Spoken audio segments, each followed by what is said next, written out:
Tom Sawyer's Adventures. The book begins in St. Petersburg, Missouri, a small town on the Mississippi River in the mid 1800s.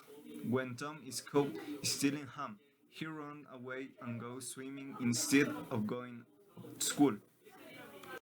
The next day, Aunt Polly punishes him for missing classes by ordering him to bleach his entire fence. Aunt Polly lets her out and goes to play with her friend Joe. On his way back home after playing, Tom sees a beautiful girl and falls in love with her. That Sunday, that whole family goes to church. To win a Bible, children must collect vouchers by learning 2,000 verses from the Bible. Tom proudly claims his Bible in front of everyone, but cannot name the first two disciples, so he is questioned by Jude Thatcher. On his way to school on Monday, Tom bumps into Huckleberry Finn, the son of the village drunk. Tom is late for school, and as punishment, he is forced to sit next to Becky, which he is glad about. Tom runs away from the rest of the classes at school and meets Joy in the woods to play Robin Hood. At midnight, Tom and Hank sneak into the cemetery. Dr. Robinson arrives with Indian Joe, a criminal, and Muff Potter. Men argue Muff Potter is shot down and knocked unconscious, and the Indian Joe murders Dr. Robinson. Tom and Hank flee, fearing for their lives. Frightened, Tom and Hank swear never to tell anyone what they saw. Vicky gets sick and he gets very depressed. He convinces Joe and Hank that they must become pirates, steal a bark, and sail to Jackson Island, downstream of St. Petersburg. They see the townspeople looking for them in the river, and they realize that the townspeople think they have drowned. Tom intends to leave a note to Aunt Polly saying that they are alive and well.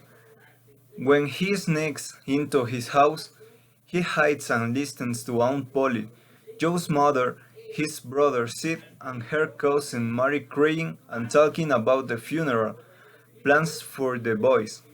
Tom waits until Aunt Polly falls asleep and sneaks out again, leaving the note behind.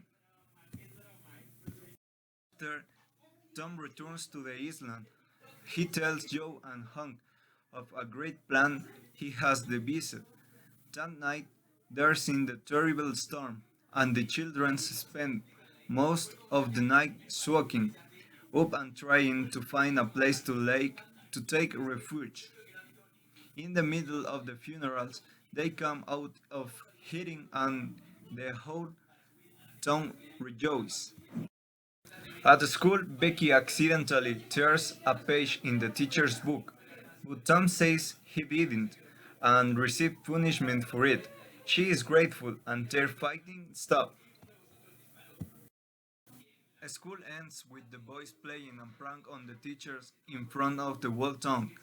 Becky leaves town for the summer, and Tom is sad and bored.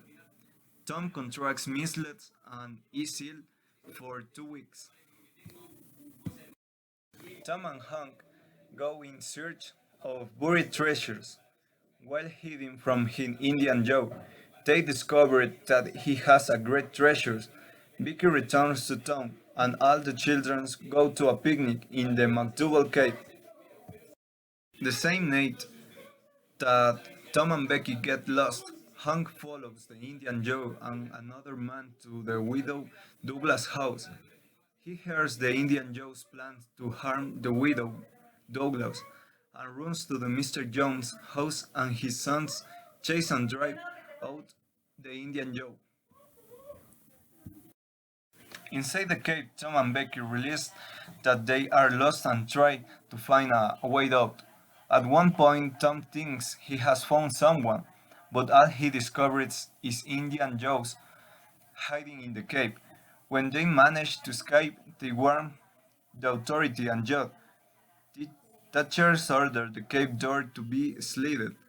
Tom tells the judge that Indian is inside, but they arrive too late. Indian Joe's has starved to death. After Indian Joe's funeral, Tom relays that the treasure is hidden in the cave. He and Hank go back there and find the treasure. Tom reveals that they have found the treasures of Indian Joe. Now they are but rich. Finally, Hank experiences difficulties living in the house of the widow Douglas and escape. Tom convinces him to come back and be part of a respectable society with the promise that they are going to start a dangerous gang of thieves. In my opinion, it is a great book to start reading if read as a child. As an adult, it might seem a little slow. In any case, it is a must read classic. We have all been Tom when we were little.